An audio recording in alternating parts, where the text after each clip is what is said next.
Dios les bendiga, hermanos. Esta tarde es una bendición por estar aquí con ustedes. Así como estamos, mire, vamos a aprovechar el tiempo y vamos a ir a la palabra de Dios. Y vamos a Hebreos capítulo 11.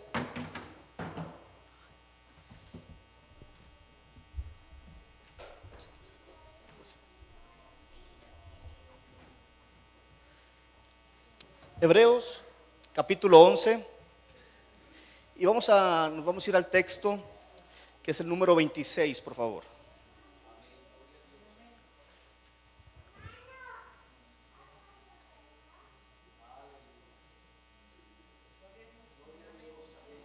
¿Cuánto lo tienen ya, hermanos? Sí, hermanos, gracias. Hebreos 11, versículo 26 y versículo 27 es lo que le vamos a estar dando lectura. Quiero invitarle, si se puede poner de pie, hermanos.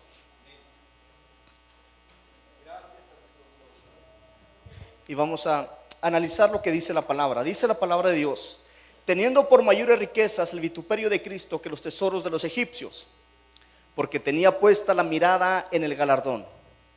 Y luego el versículo 27 es donde quiero centrar mi mensaje esta tarde, ¿sí? Dice, qué interesante la primera frase: por la fe dejó Egipto. Quiero hacer una pregunta: cuando Moisés deja Egipto para ir a la tierra prometida, ¿él ya había visto esa tierra? No. Entonces, ¿por qué él sabía que existía esa tierra? Porque Dios se lo había dicho. El versículo 1 del capítulo 11 nos expresa, nos define qué es la fe. Y dice: es pues la fe, la certeza de lo que se espera y la convicción de lo que no se ve. Entonces el Moisés sabía la convicción y la certeza de que esta tierra existía. He ahí el porqué de esta frase. Y dice: por la fe dejó Egipto, no temiendo a la ira del rey, porque se sostuvo como viendo al invisible. Y solo como referencia quiero ir al versículo 32. No vamos a tocar esos versículos en el sermón, pero sí quiero tomarlo como referencia. Dice: ¿y qué más digo? El versículo 32 empieza con una pregunta: ¿y qué más digo?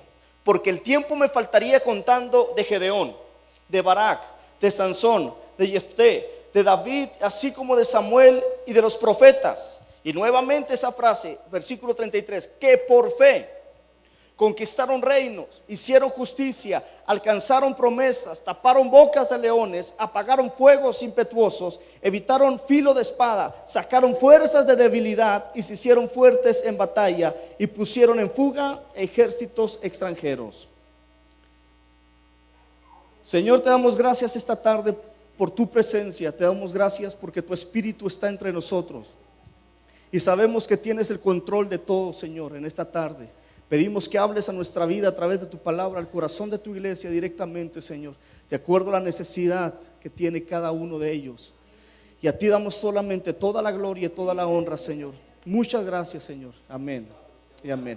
Voy a invitarle que tome su lugar. Quise tomar como referencia el versículo 32 porque me llama la atención, hermanos, que nos da una serie de nombres. Habla de Barak. La historia de Barak se encuentra en Jueces. Nos habla de Gedeón, nos habla de Jefté, nos habla de David, nos habla de los profetas, nos habla de una serie de nombres que tenían algo en común todos ellos, que por fe alcanzaron el propósito de Dios en sus vidas.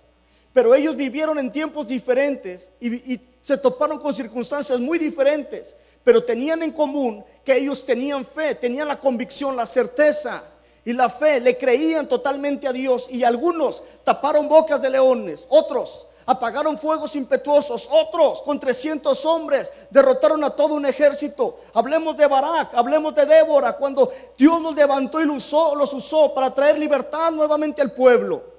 ¿Qué es lo que la palabra nos está diciendo? Que estos hombres tenían en común fe. Y centrándome el versículo, los versículos que tomamos como base, hablando de Moisés, nos habla nuevamente una vida totalmente llena de fe. Pero esa vida de fe tuvo que caminar por un proceso, porque la vida del cristiano, la vida del creyente está llena y rodeada de procesos que nos llevan a un crecimiento y a una madurez. La vida de Moisés no fue la excepción, pero quiero centrarme en esa primera frase que dice por fe. ¿Qué es la fe? La fe es el estilo de vida que todo cristiano y todo creyente debe tener. Es el fundamento del por qué estamos nosotros aquí. Que no podemos ver a Dios, pero lo podemos sentir y sabemos que existe. He ahí la frase que dice: se sostuvo como viendo al invisible. Pero también en el Nuevo Testamento nos da un consejo la palabra y dice: puestos nuestros ojos en Jesús, el autor y consumador de la fe.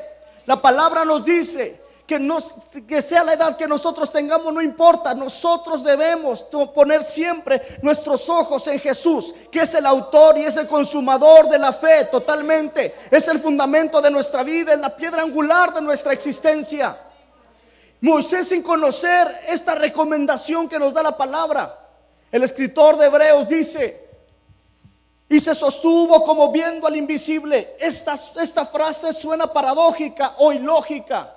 ¿Cómo alguien puede sostenerse viendo a alguien que es invisible? Es ilógico decir que todo lo que logró este hombre lo logró porque estaba viendo a alguien que es invisible. La lógica humana eso dice, pero la lógica de Dios es diferente. La lógica de Dios se basa bajo la fe.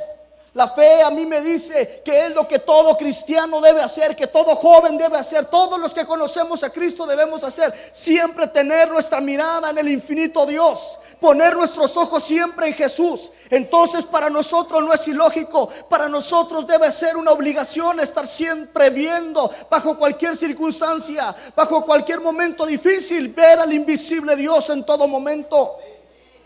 ¿Cómo podemos ver ese invisible Dios?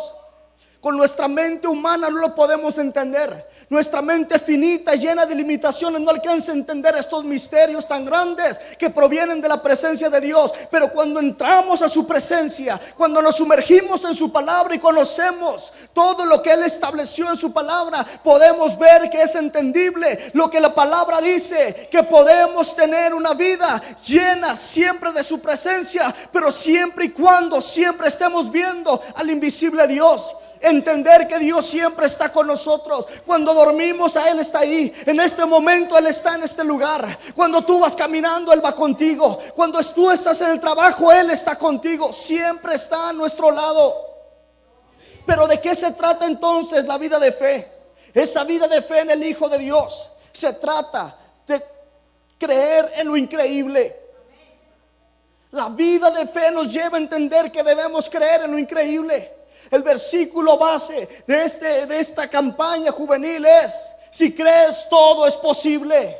Cuando nosotros creemos ante Dios, todo es posible. Lo que para el hombre es imposible, para Dios es posible. Hablábamos de la lógica humana. La lógica humana a veces dice que el cáncer no puede desaparecer. La lógica de Dios me dice que con una oración llena de fe, su mano se extiende y en un momento ese cáncer desaparece. La palabra a mí me dice, me enseña que una vida llena de fe puede lograr lo que parece imposible, porque está tomado de la mano de Dios. ¿Cuántos dicen amén esta tarde?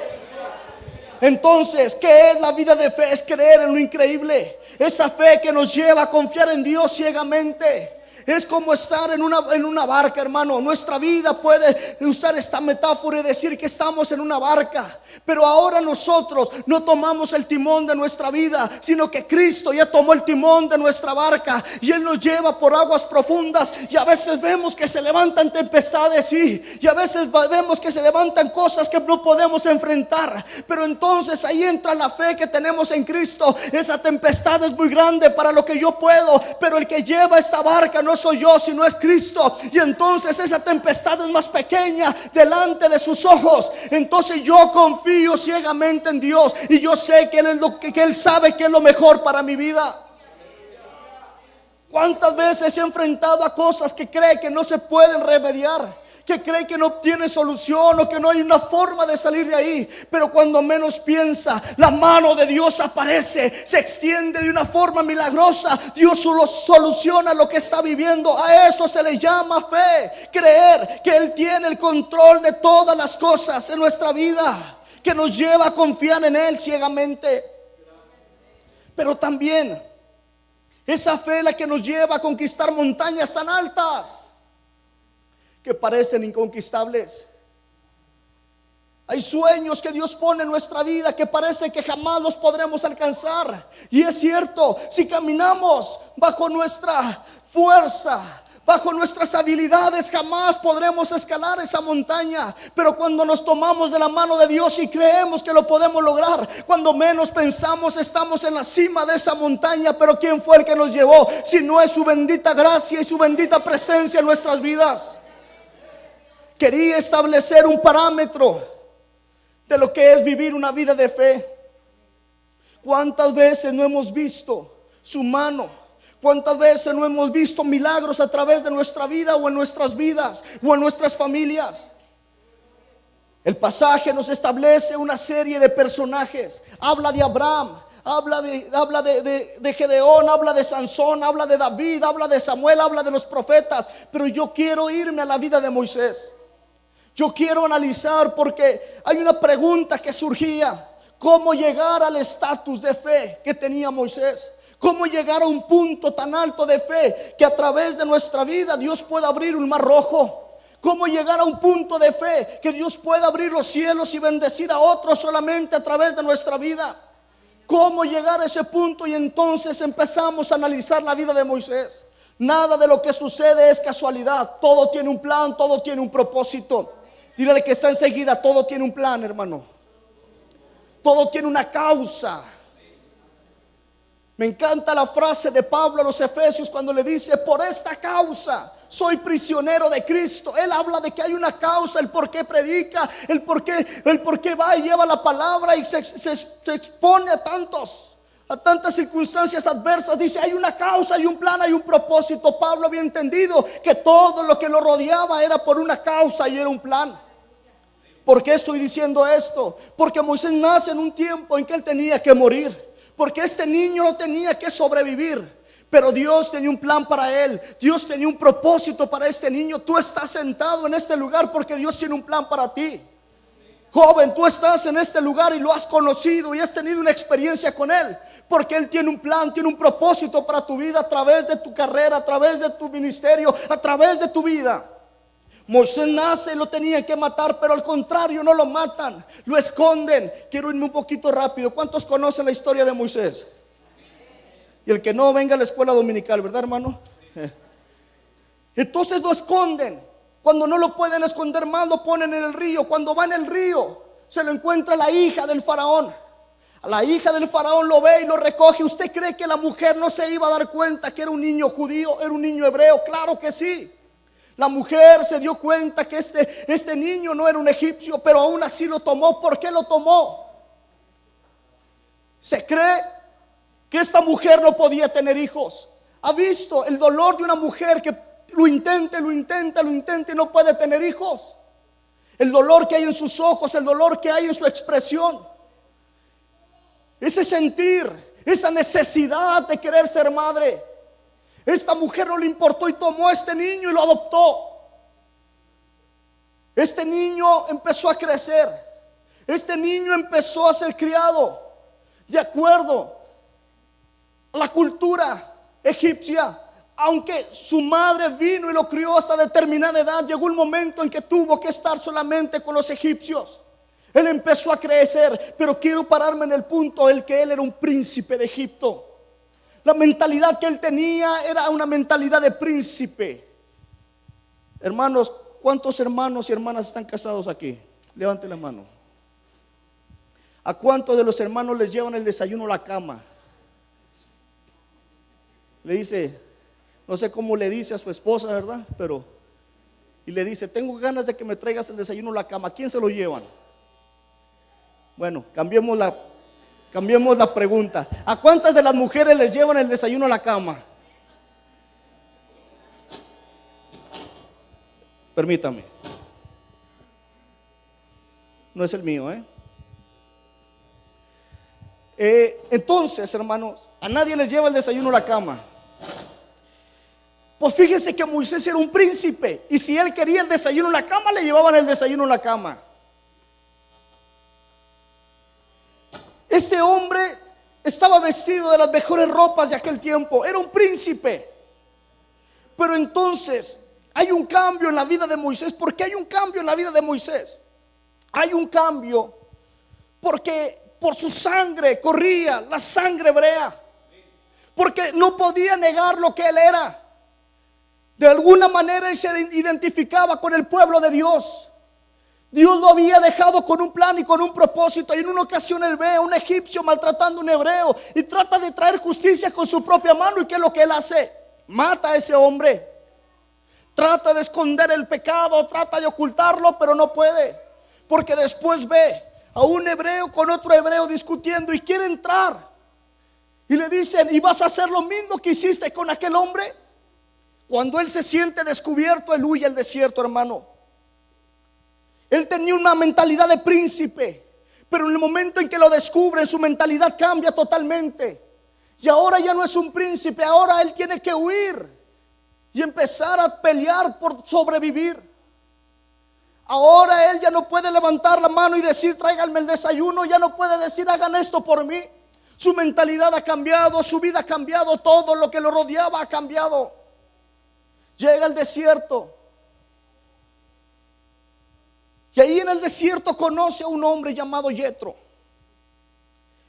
Quiero ir un poquito rápido ahí. Estando ahí con Jetro, se enamoró de una de sus hijas, se casa con una de sus hijas.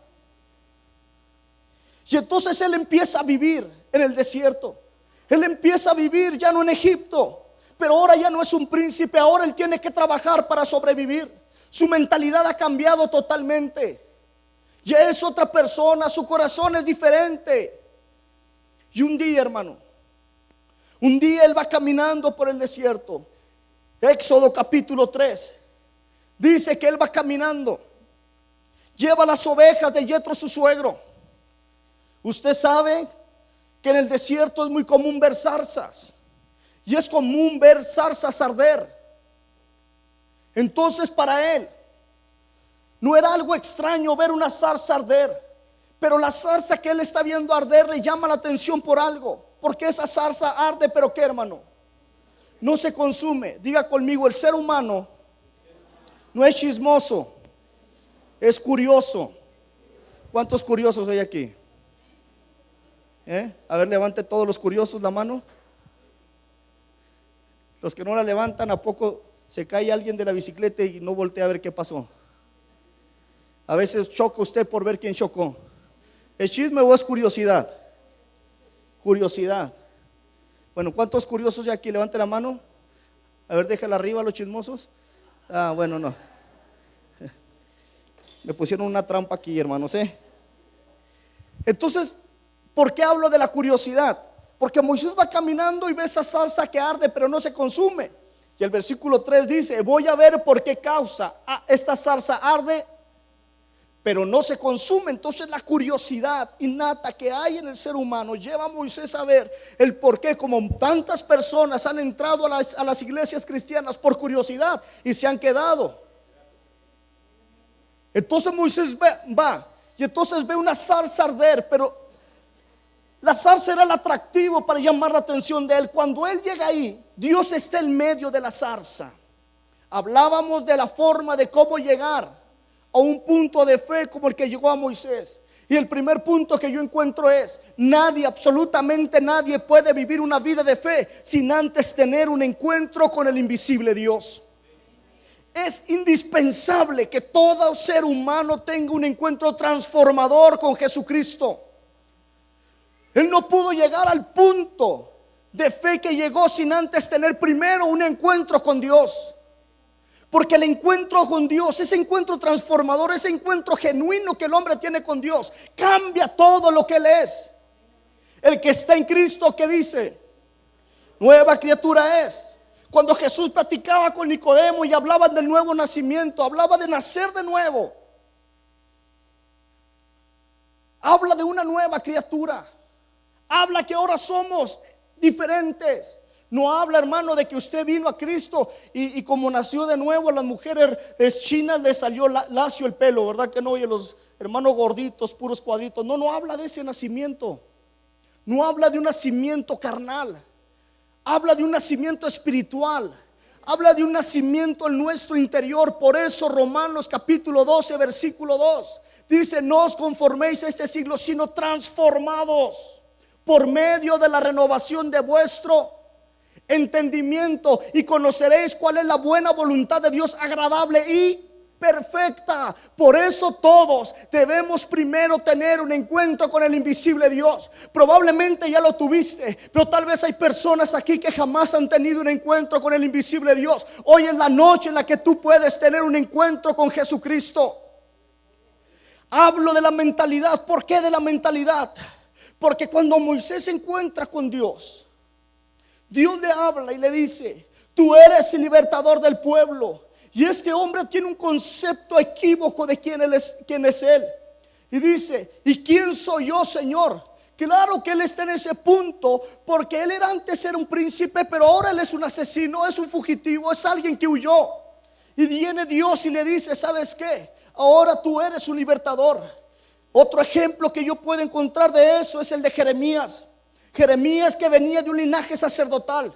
Jeremías, que había soñado y estaba destinado a ser un sacerdote. Entonces Dios viene y le dice: ya no serás un sacerdote, vas a ser un profeta. Y entonces Jeremías dice: yo no puedo ser un profeta porque soy un niño y no sé hablar. Y entonces Dios viene y le dice: no digas que no sabes hablar, porque donde yo te envíe irás tú y dirás todo lo que yo te mande. No porque esté cambiando tu mentalidad, no porque esté cambiando tus sueños, quiere decir que tú no eres el profeta. No levantes argumentos donde Dios jamás ha levantado argumentos. No digamos no cuando Dios ha dicho sí. Dios es omnipotente, Dios es omnipresente, pero Dios es omnisciente. Él todo lo sabe. Él sabe qué es lo mejor para nuestra vida. Si Dios le está diciendo a Moisés: eres un libertador, es que tú eres un libertador. Si Dios le está diciendo a Jeremías: tú eres un profeta, es que tú eres un profeta. Dios no se equivoca, Él todo lo sabe. El problema somos nosotros. El problema es que no lo creemos. El problema es que no confiamos. El problema es que lo vemos tan imposible que no creemos que eso puede suceder. Pero entonces aparece Dios cambiando nuestra manera de pensar. No digas quién soy, tú eres un libertador. Eso es lo que cambia en la vida del hombre cuando Jesucristo aparece. Como Jacob, de usurpador a príncipe. Moisés, de un asesino a un libertador. Y podemos nombrar a muchos personajes en la palabra y en la vida actual, de personas que no caminaban sin un rumbo fijo y ahora son siervos y siervas del Dios Altísimo, porque Cristo apareció en el camino y los hizo nuevas criaturas.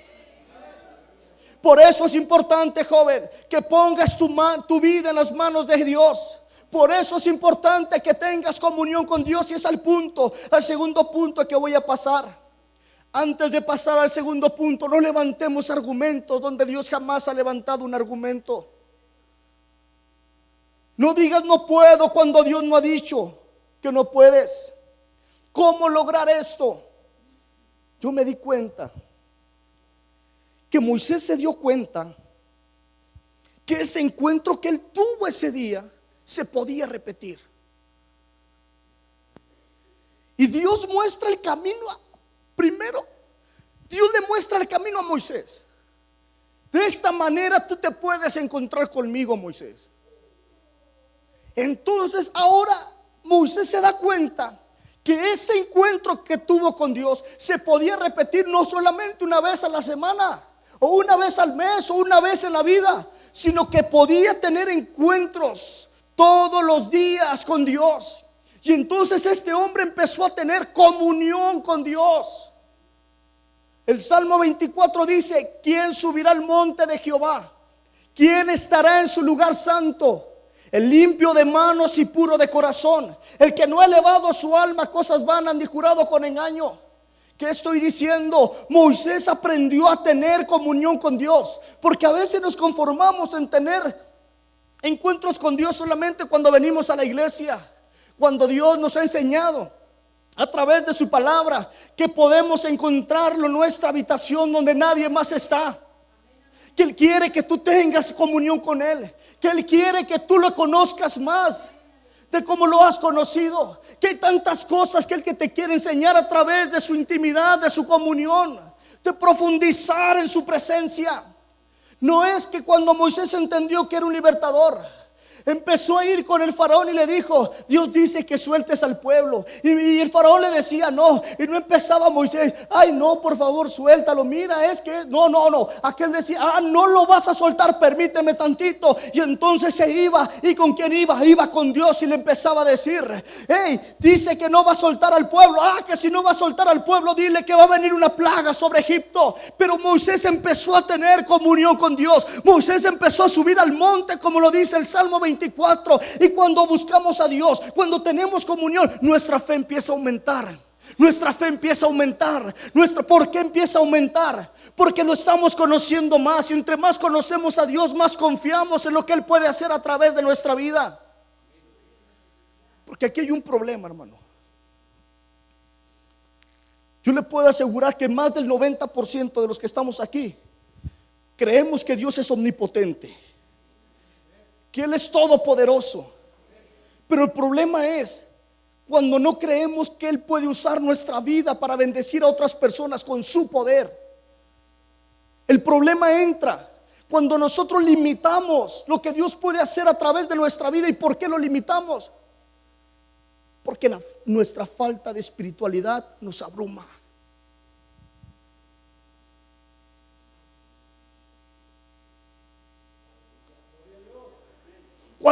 Por eso Pablo a los Gálatas les da un consejo. Les dice: si vives en el Espíritu, anda también en el Espíritu. Pablo está diciendo que no es lo mismo vivir que andar. Está partiendo y está dividiendo esas dos partes. Vivo en el Espíritu porque tengo a Cristo, pero para andar en el Espíritu necesito tener comunión con Dios. Pablo está partiendo esas dos partes, porque a veces creemos que vivir y andar en el Espíritu es lo mismo y no es lo mismo. Moisés empezó a tener una comunión tan profunda con Dios que lo empezó a conocer como nadie más en esa generación lo conoció. Como lo conoció tan profundamente, se atrevió a pedir algo que nadie más pidió en ese tiempo: muéstrame tu rostro, Señor. Había tanta confianza de Moisés con Dios, de la comunión que él tenía, que se atrevió a decirle: muéstrame tu rostro. Era tanta la comunión que tenía Moisés con Dios, que cuando estaban frente al mar, el pueblo decía que íbamos a morir. ¿Para qué salimos de Egipto? Mejor nos hubiéramos quedado allá. Pero había un hombre lleno de fe, que conocía a Dios y que sabía que no los había sacado solo para morir ahí. Que él sabía que Dios iba a hacer cualquier cosa, porque así es Dios. Dios es práctico. Nosotros complicamos a veces las cosas. Y vuelvo a lo mismo, por nuestra falta de espiritualidad, de comunión con Dios. Y Moisés sabía que algo iba a pasar. Gracias. Moisés sabía que algo iba a pasar, y un viento del oriente empezó a soplar sobre el mar.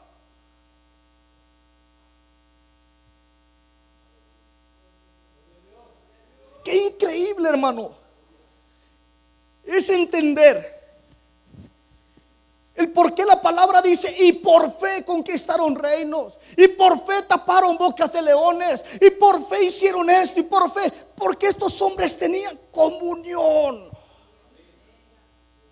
conocían la palabra, vivían una vida como Dios quería que ellos la vivieran.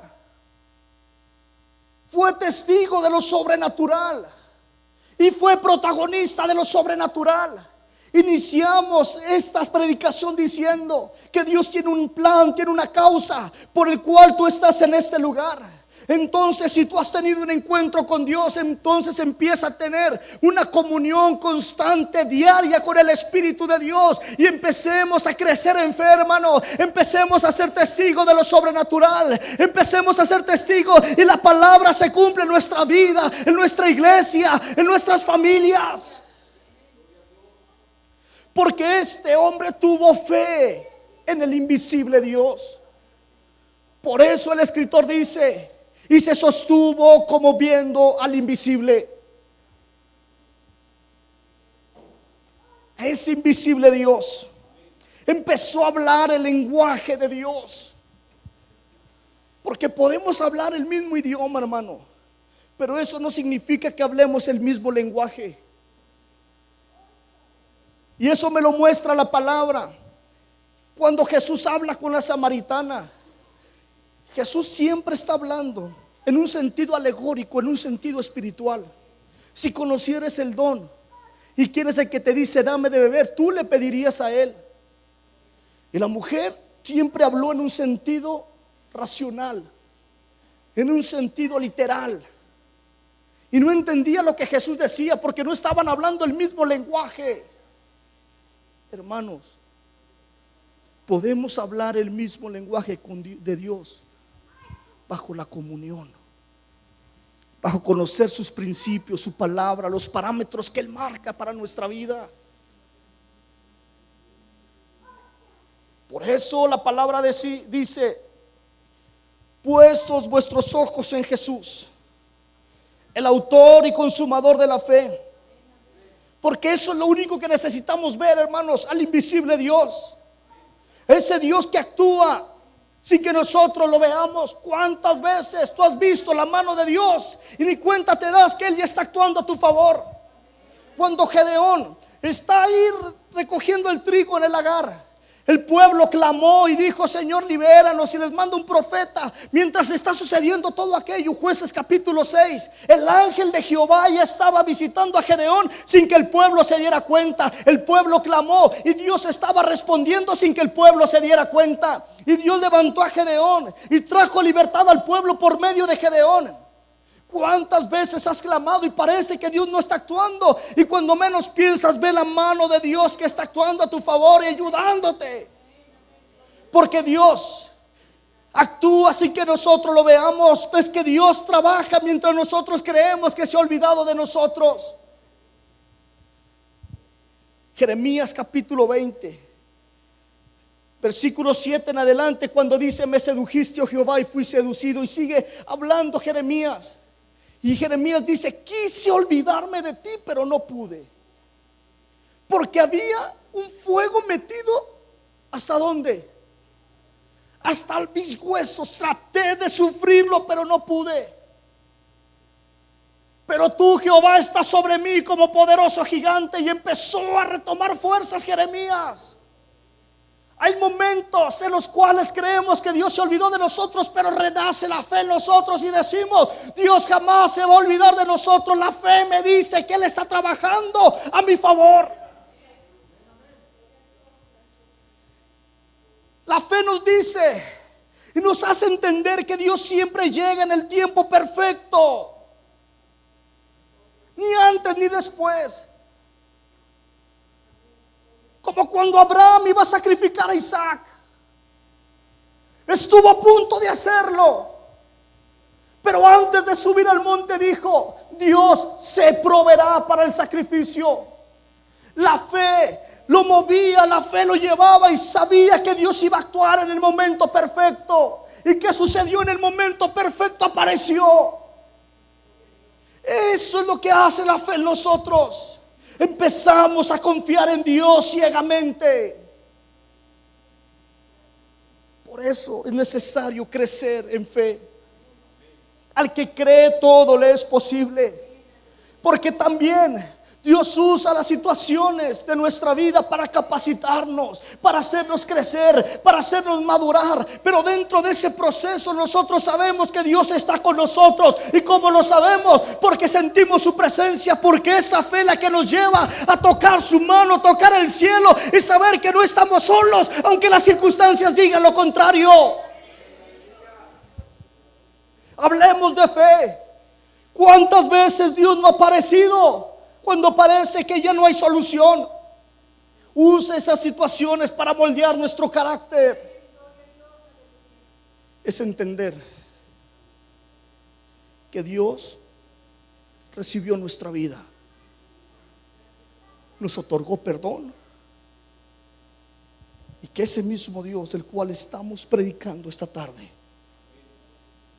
prometió que jamás, pero jamás nos dejaría. Ya voy a terminar, solo quiero invitar al grupo si puede ir subiendo. El proceso, tener un encuentro con el invisible Dios, tener comunión con el invisible Dios y creer que todo es posible bajo las alas del invisible Dios.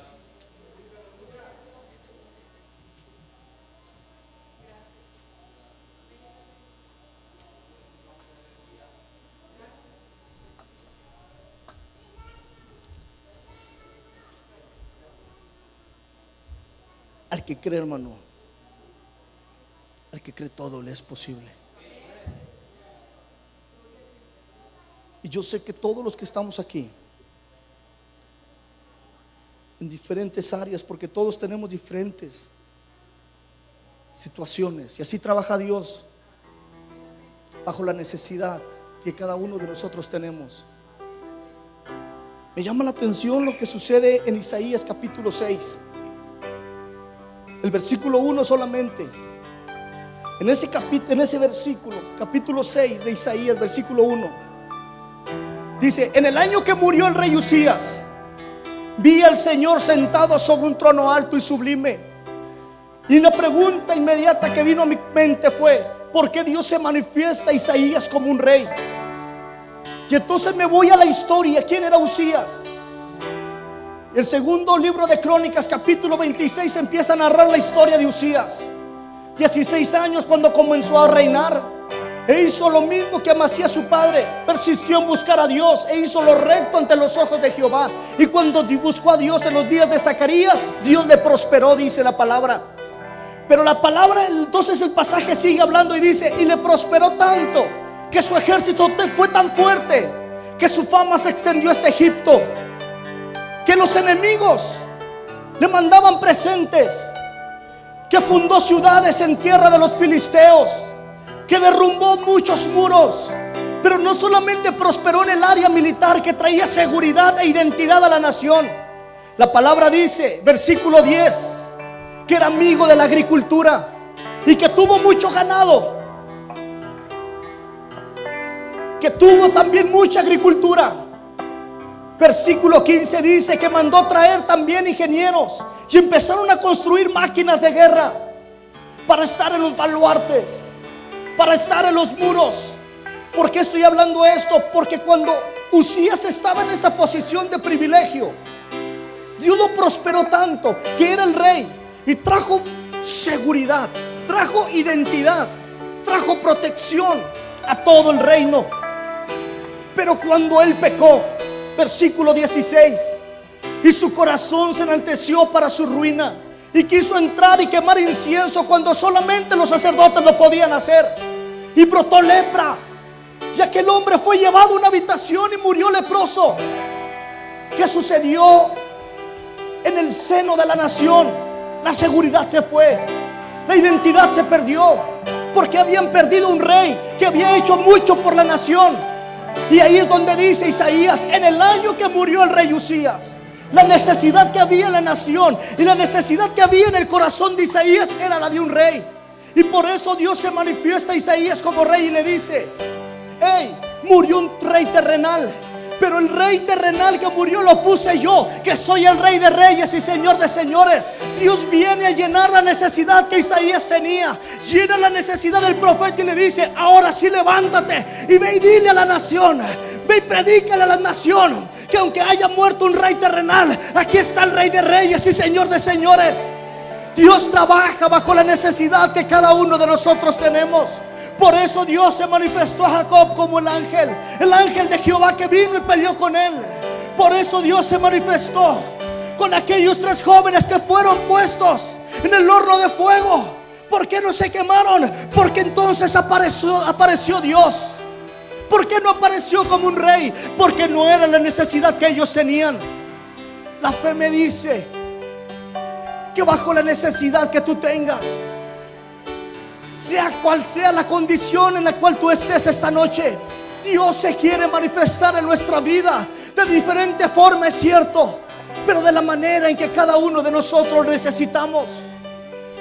La fe nos lleva a entender que debemos abrir nuestro corazón tanto y no debemos ponerle condiciones a Dios, porque las condiciones las pone Dios. Dios estableció un altar para tener comunión con el hombre. Esta noche es una noche en la cual Dios quiere visitarte. Esta noche es una noche en la cual Dios quiere sanar a los enfermos. Esta noche es una noche donde Dios quiere visitar a la juventud. Esta noche es una noche en la que Dios quiere llenarte de tal manera que aún nuestro ser, nuestro cuerpo sea invadido totalmente por su presencia, por su espíritu. Yo quiero invitarte a que te pongas de pie ahí donde estás. Y antes de venir a este altar, levantemos nuestras manos al cielo. Levantemos nuestras manos al cielo. ¿Qué cree? Ese Dios que se manifestó a Isaías está aquí. Ese Dios que se manifestó a Moisés en medio de una zarza está aquí. ¿Por qué no le adoramos con todo nuestro ser esta noche? Antes de venir a este altar, digámosle: Señor, aquí estamos. Señor, ven. Ven a mi vida.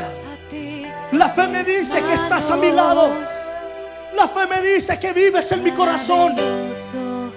La fe me dice que hoy me vas a visitar. La fe me dice que hoy es una noche diferente. Oh, Rama Sokoto Mahe, Enda Rama Sokotoro Mahama Soro Maha.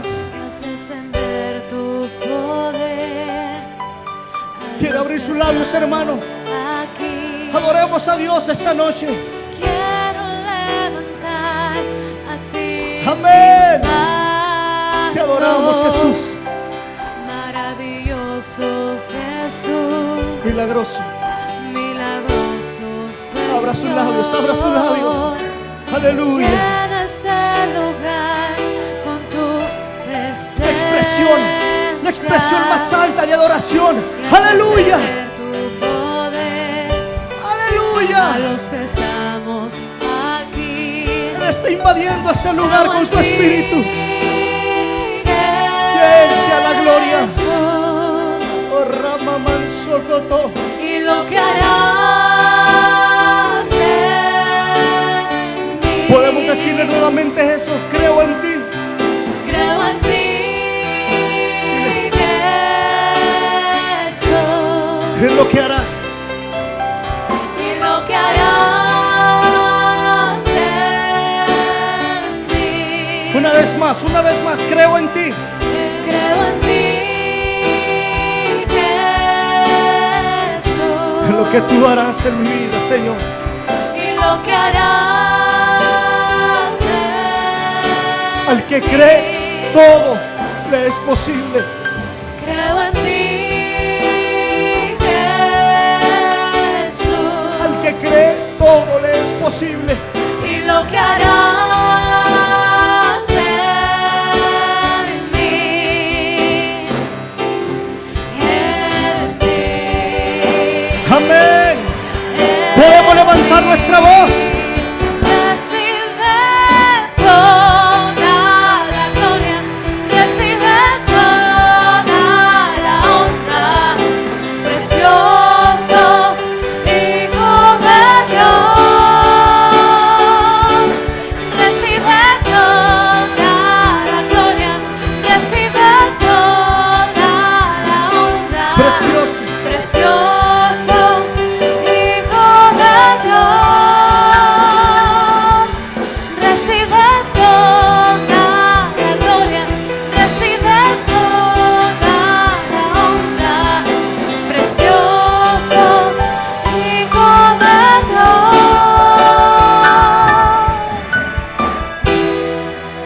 Al inicio dijimos: la fe nos lleva a creer en lo increíble.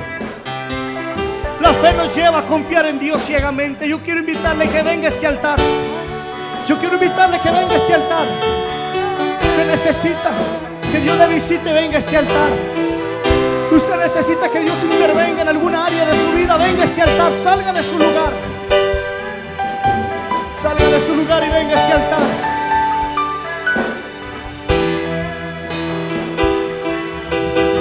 Está enfermo, venga a este lugar. Necesita un milagro, venga a este lugar.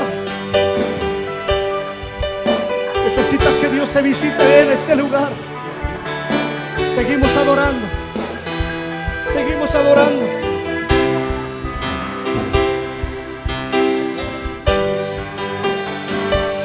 milagroso. Creo en ti, Jesús, y lo que harás en mí. Al hablar, Creo en ti, al hablar de tener comunión con Dios, Jesús, hablamos de abrirle nuestro corazón a Dios y expresarle a Él lo que hay en lo profundo de nuestro corazón. creo en ti, Ábrele tu corazón a Dios esta noche. Jesús, Platica con Él, y lo que harás platica con Él. Ábrele tu corazón como jamás se lo has abierto esta noche. creo en ti, Espíritu Santo, Espíritu Santo, solo tú conoces el corazón de cada uno de ellos. Es por eso que hoy, Señor, venimos a pedirte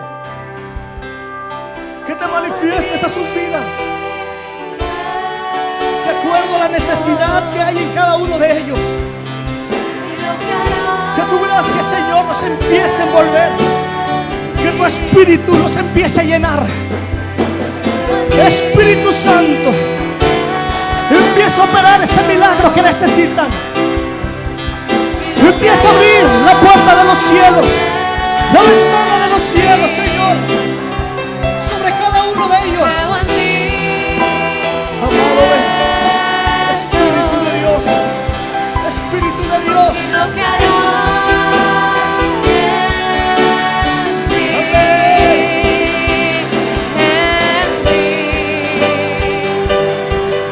en mí, recibe toda la gloria, recibe toda la honra, precioso Hijo de Dios. Recibe toda la gloria, recibe toda la honra, precioso Hijo de Dios. Recibe toda la gloria, recibe toda la honra, precioso Hijo de Dios. Recibe toda la gloria, recibe toda la honra, precioso Hijo de Dios. Levanta tu voz.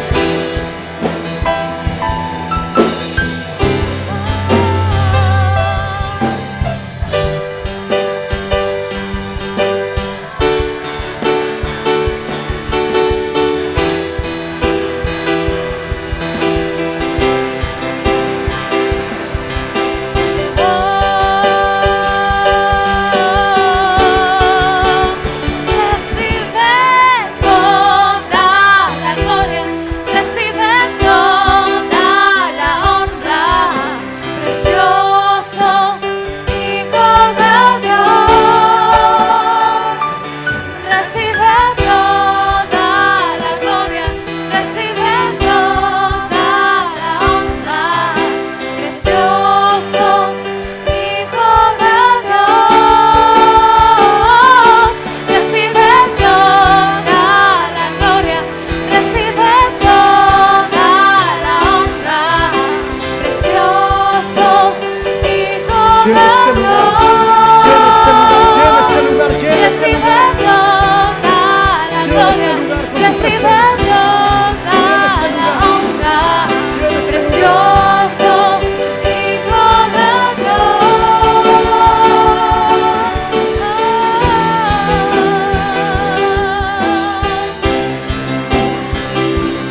Recibe toda la gloria, Señor.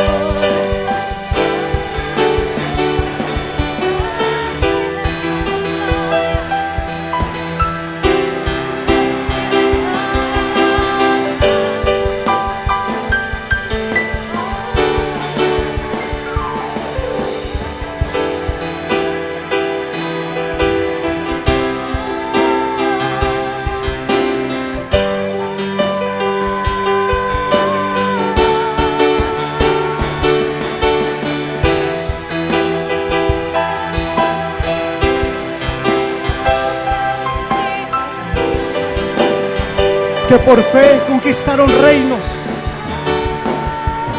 alcanzaron promesas, se hicieron fuertes en la debilidad, pusieron en fuga ejércitos extranjeros, taparon bocas de leones, que por fe hicieron lo imposible y vieron lo imposible. Yo quiero invitarle que levante su voz esta noche y dígale: Señor, lléname, lléname, Señor, visítame, visita mi vida, visita mi casa, ayúdame. Probablemente esté viviendo circunstancias difíciles. La fe dice que confiemos en Dios ciegamente, que Él tiene el control de todas las cosas, que su mano aún no se ha cortado y sigue extendida hacia nosotros. Levante su mano, levante su voz al cielo esta noche. Espíritu Santo, Espíritu de Dios, Espíritu de Dios, ven sobre el enfermo, ven sobre el cansado. Ven, Señor, y renueva las fuerzas sobre aquel que siente que se le están terminando. Renueva la visión sobre aquel la cual ha estado perdiendo. Levanta, levanta, Espíritu de Dios.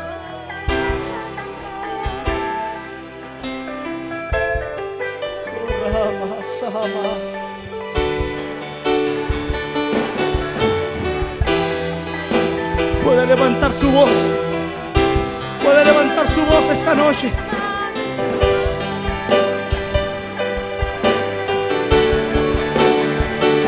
Puede levantar su voz. Abre los cielos, Señor.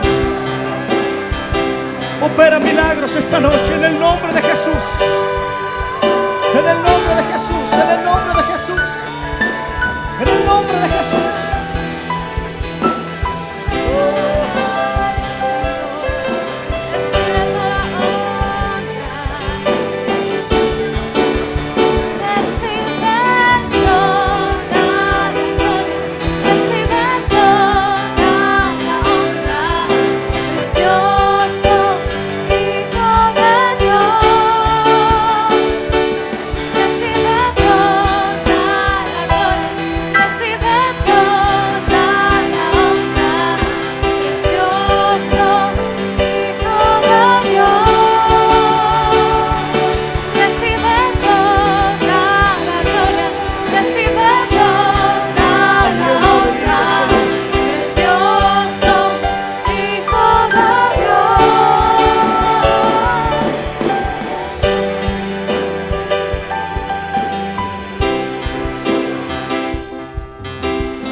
Aliento de vida, Señor.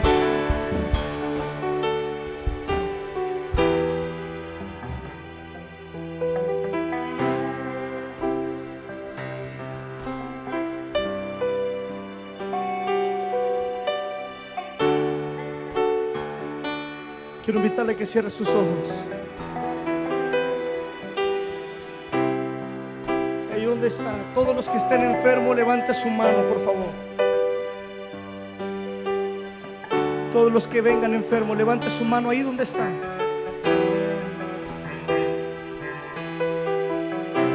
Operando, Señor. Operando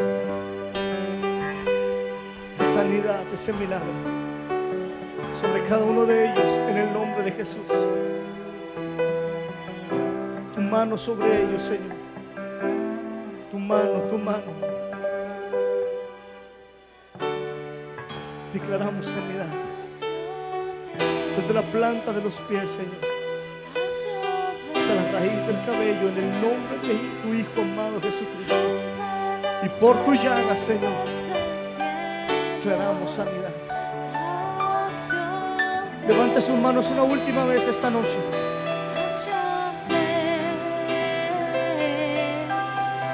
Rompe las fuerzas. Haz llover haz llover, sobre nosotros, haz llover, sobre nuestra vida, rompe las fuentes del cielo, sobre nuestra iglesia, haz llover, sobre nuestras familias, haz llover, sobre nuestra comunidad, rompe las fuentes sobre nuestra del ciudad, cielo, Señor. haz Haz llover sobre nuestro estado, haz llover, haz llover sobre nuestro país. rompe las fuentes del cielo, haz llover, Señor, haz llover, rompe las fuentes del cielo, haz llover, haz llover,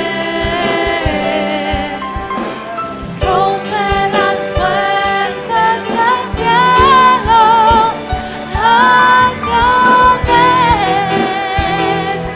haz llover, rompe las fuentes del cielo, Amén. haz llover, haz llover,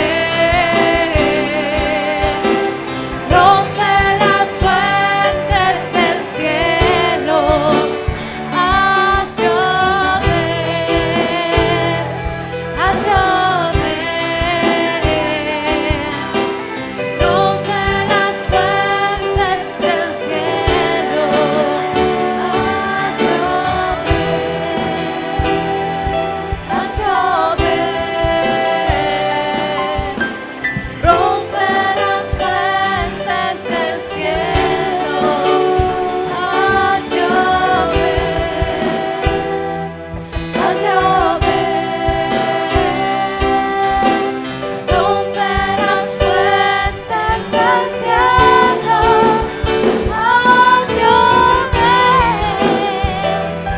haz llover,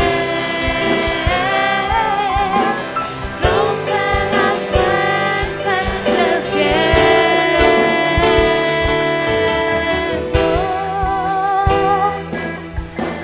Amén, Señor.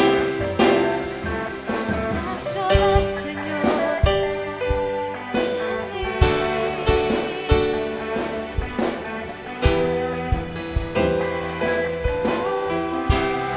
Sigamos el consejo de la palabra.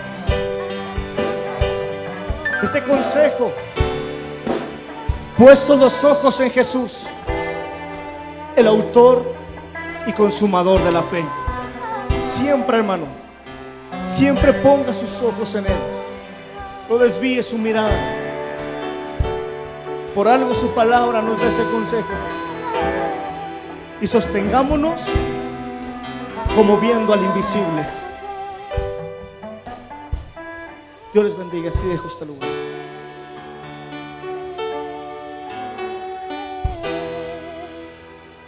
Aleluya. Siéntese un momentito, siéntese un momentito.